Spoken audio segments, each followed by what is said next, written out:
ஆன்மா, உயிர், ஆறா அப்படின்னு நிறைய விஷயம் இருக்குது. நமக்குள்ளேயே நிறைய பிரிவு இருக்கு. அந்த ஒரு ஒளிப்புள்ளி தான் நம்ம உடம்ப, மனச, புத்திய எல்லாத்தையும் இயக்கிட்டு இருக்கு. ஆன்மா. நீங்க புத்திசாலித்தனமா வாழ்ந்தா ஆன்மா சந்தோஷப்படாது. கார் வச்சிருந்தா ஆன்மா சந்தோஷப்படாது. பங்களா வச்சிருந்தா ஆன்மா சந்தோஷப்படாது. ஏன் தெரியுமா? அது சீக்கிரமா கிளம்பி போயிருது. பார்த்துக்கிட்டே இருக்குது. நமக்கு புடிச்ச மாரி இவன் வாழவே மாட்டேங்கிறானே! நமக்கு புடிச்ச மாரி இல்லையேன்னு கடுப்பாய் ச்சீ அப்படின்னு விட்டுட்டு ஓடி போயிருது. இந்த பீனியல் கிளாண்ட் தான் நம்ம உடம்புல இருக்கிற எல்லா செல்களுக்கும் இன்ஃபர்மேஷன் குடுக்குது. பல 1000 உயிரோடுள்ள மனிதர்களை அறுத்து தான் ஆராய்ச்சி பண்ணது. செழிக்கட்டும் விவசாயம், சீர்படட்டும் நிர்வாகம், உலக மக்கள் முகங்களில் நிலவட்டும் புன்சிரிப்பு, வளர்க ஆன்மீகம், வாழ்க வாழ்வாங்கு.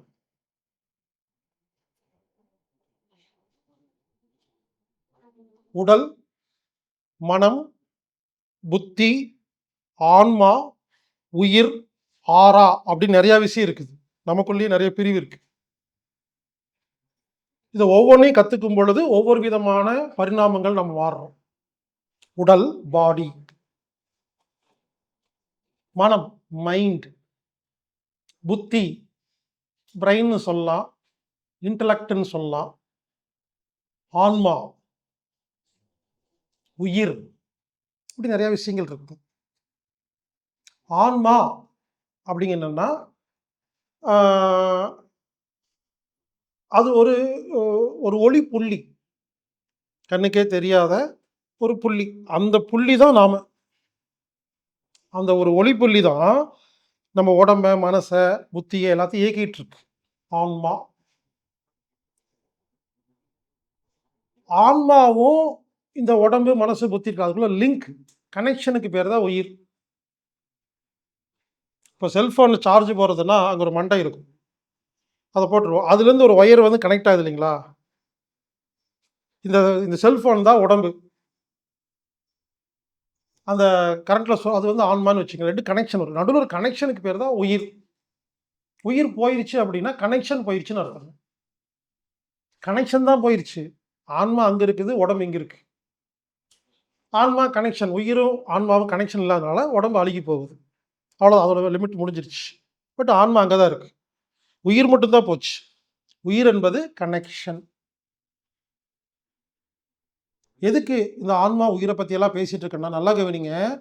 உயிர், ஆன்மாங்கிறது மனதின் ரூபத்தில் தான் வாழ்ந்து கொண்டிருக்கிறது.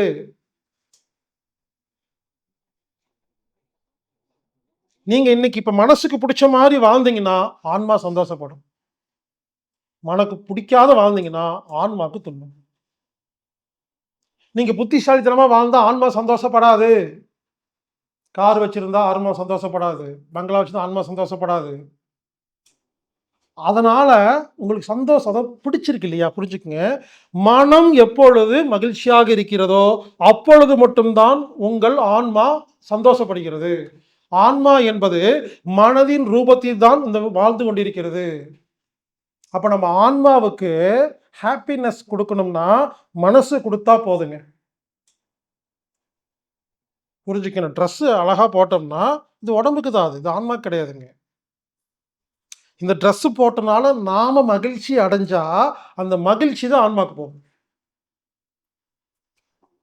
மீண்டும் சொல்கிறேன், இது முக்கியமான பாயிண்ட்டு.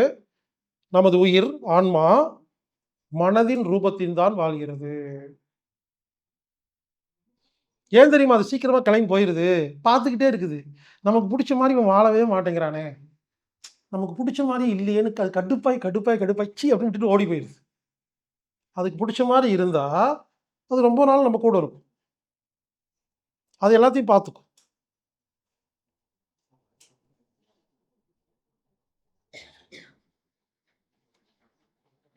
நமது உடம்பில் மனம் எங்கிருக்கிறது? இது ஒரு மிகப்பெரிய கேள்வி எல்லாருக்குமே. இந்த மனசுன்னு சொல்றாங்களே, அது எங்க இருக்குன்னா, நமது உடம்பில் மனம் என்பது பீனியல் கிளாண்டில் இருக்கிறது. பீனியல் கிளாண்ட் அப்படின்னு நீங்க கூகுள் சர்ச் பண்ணி பாருங்க. உச்சந்தலை இருக்கு இல்லைங்களா? அங்கிருந்து ஒரு 2 இன்ச் கீழ ஒரு ஒரு சின்னதா ஒரு உறுப்பு இருக்கும். உறுப்புங்களோட ஒரு சுரப்பி, ரொம்ப சின்னதா இருக்கும். இதுக்கு பேர் தமிழ்ல ஆனந்த சுரப்பி. மனம் அங்கதான் இருக்கு. இந்த பீனியல் கிளாண்டு தான் நம்ம உடம்புல இருக்கிற எல்லா செல்களுக்கும் இன்ஃபர்மேஷன் கொடுக்குது.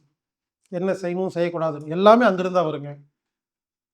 பீனியல் கிளாண்டை பற்றி இது வரைக்கும் உலகத்தில் எந்த சயின்டிஸ்ட்டும் இது வரைக்கும் ரிசர்ச் பண்ணி முடிச்சதே கிடையாது. நீங்கள் எங்கே வேணால் ஏதாவது பேப்பர் இருந்தால் கொண்டு வாங்க பார்க்கலாம். லிவரை பற்றி, கிட்னியை பற்றி, பிரெயினை பற்றி எல்லாம் பெரிய பெரிய டாக்குமெண்ட்ஸ் இருக்கும். பீனியல் கிளாண்டு என்ன செய்யுதுன்னு வரைக்கும் யாருக்குமே தெரியாது.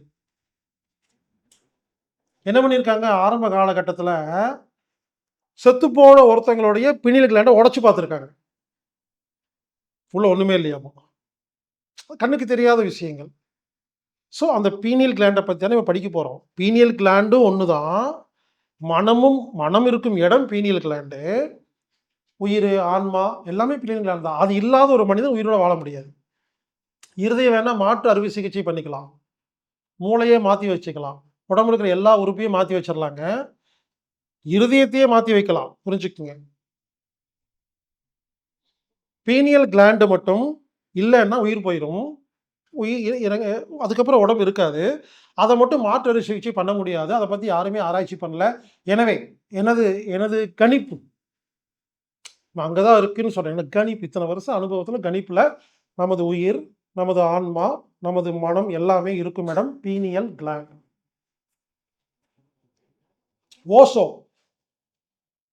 ஓஷோ எங்கேயாவது சின்ன வெங்காயத்தை சாப்பிடுங்கள் நல்லா இருப்பீங்கன்னு சொல்லியிருக்காரா? ஓஷோ என்னைக்காவது மூலிகை பத்தி எல்லாம் பேசியிருக்காரா? திருவள்ளுவரே பேசுறது கிடையாது. திருக்குறள்லயே கரிசலாங்கண்ணி பத்தி பேசுறது கிடையாது. திருவள்ளுவர் ஆகட்டும், ஓஷோ ஆகட்டும், நோயை பற்றி, மூலிகை பற்றி எங்கேயுமே பேசியிருக்க மாட்டாங்க. எவ்வளோ பெரிய ஞானிகள், எத்தனை வருஷமாக அவங்க என்னமோ பண்ணியிருக்காங்க இல்லையா? ஏன் அவங்கெல்லாம் சர்க்கரை நோய் வந்தால் இப்படி பண்ணுங்க, பிபி வந்தால் அப்படி பண்ணுங்க, எதுவுமே பேசுனதே கிடையாதுங்க. ஏன் தெரியுங்களா? அவங்க என்ன தெரியுமா சொல்கிறாங்க? 2 பேருமே மனம் மகிழ்ச்சியாக இருந்தால் நோய்கள் குணமாகும். அதோட முடிச்சுக்கிறாங்க. ஓஷோ உயிரோடு இருக்கும் பொழுது உலகில் உள்ள எல்லா ஆங்கிலம் வைத்தியர்களையும் ஒரு நாள் உட்கார வச்சு ஒரு மீட்டிங் பேசியிருக்காரு. இந்தியாவில் உள்ள மிகப்பெரிய ஆங்கில வைத்தியர்களை உட்கார வச்சு ஒரு மீட்டிங் பேசியிருக்காரு. ஓஷோ இது வரைக்கும் புக் எழுதுனது இல்லைங்க. அவர் பேசினதை மற்றவங்க எல்லாம் புக் எழுதியிருக்கிறாங்க. என்ன பேசியிருக்காருன்னா, அந்த டாக்டர்கிட்ட எல்லாம் நீங்கள் வைத்தியம் பண்ணி பிரயோஜனமே இல்லை, ஒரு மனுஷன் மகிழ்ச்சியாக வாழ்ந்தா போதும், எல்லா வியாதி குணமாயிரும் பேசியிருக்காரு. அவர் பேசினதை தான் ஒரு புக்காக எழுதியிருக்காங்க. அந்த புத்தகத்தின் பெயர் தான் மருத்துவத்திலிருந்து மனமற்ற நிலை வரை. அது பெரிய புக்குங்க. அந்த புக்குடைய மொத்த சப்ஜெக்டும் ஒரே வார்த்தையில் சொல்லிடலாம், நீ மகிழ்ச்சியாக இருந்தால் நோய் குணமாயிரும்.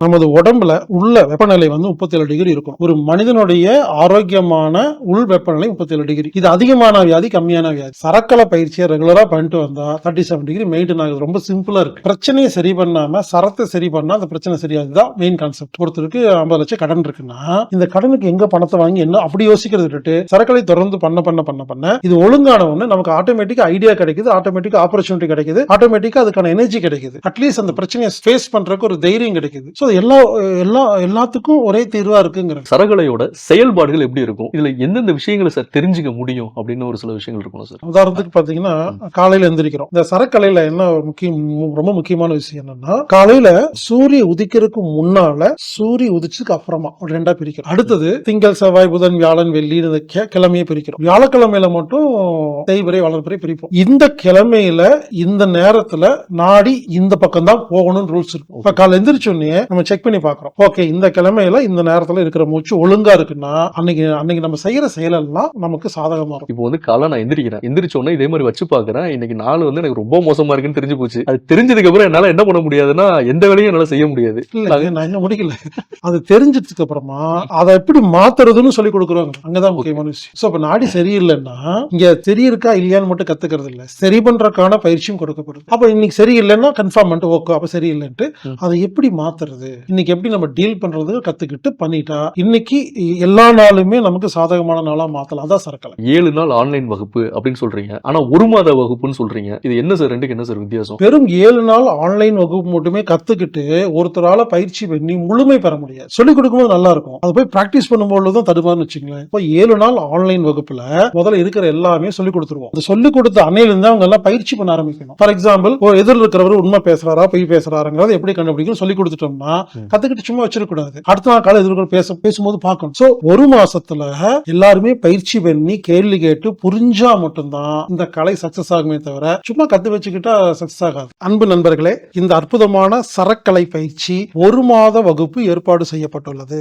ஜனவரி மாதம் 18ஆம் தேதி முதல் 24ஆம் தேதி வரை ஆன்லைன் மூலமாக இந்த வகுப்பு நடைபெறும். இரவு 8 மணி முதல் 9 மணி வரை ஆன்லைன்ல 7 நாள் இந்த வகுப்பை கற்றுக் கொடுப்போங்க.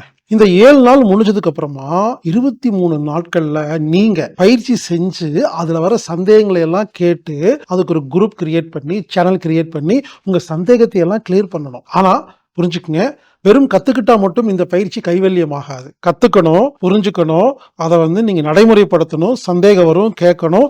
இப்படி சந்தேகத்தை சரி பண்ணனா மட்டும்தான் உங்களுக்கு கைவல்யமாகும். எனவே இந்த வகுப்பு 1 மாத வகுப்பு. இந்த வகுப்புக்கு கட்டணம் 5000 ரூபாய். இந்த 5000 ரூபாங்கிறது ஆன்லைன் வகுப்புக்கும் இந்த 23 நாள், அதாவது 1 மாசம் ஃபுல்லா உங்களது சந்தேகங்களை தீர்க்கறதுக்கும் சேர்த்து தான். கண்டிப்பா இந்த 5000 ரூபாய் உங்களுக்கு கொடுக்கிற சப்ஜெக்ட் பார்த்தீங்கன்னா 5000 ரூபாய் உங்களுக்கு பத்தாது. அந்த அளவுக்கு பவர்ஃபுல்லா இருக்கும், அந்த அளவுக்கு நாலேஜ்ஃபுல்லா இருக்கும். இதுவரை யாருமே இவ்வளவு ஓப்பனா சொல்லிக் கொடுக்காத ஒரு விஷயம். ஒருவேளை இந்த ஆன்லைன் புக்கிங் தெரியாத நபர்கள் மட்டும் 8220667120 அப்படிங்கிற எண்ணுக்கு தொடர்பு கொண்டு நீங்க பதிவு செஞ்சுட்டு இந்த வகுப்புல கலந்துக்குங்க. இந்த சரக்கலை சம்பந்தப்பட்ட மேலும் பல தகவல்கள் உங்களுக்கு வேணும்னா கீழே டிஸ்கிரிப்ஷன்ல இருக்குது, அதை நீங்க பாருங்க. வாருங்கள் நண்பர்களே, சரக்கலை கற்றுக்கொள்ளுங்கள்.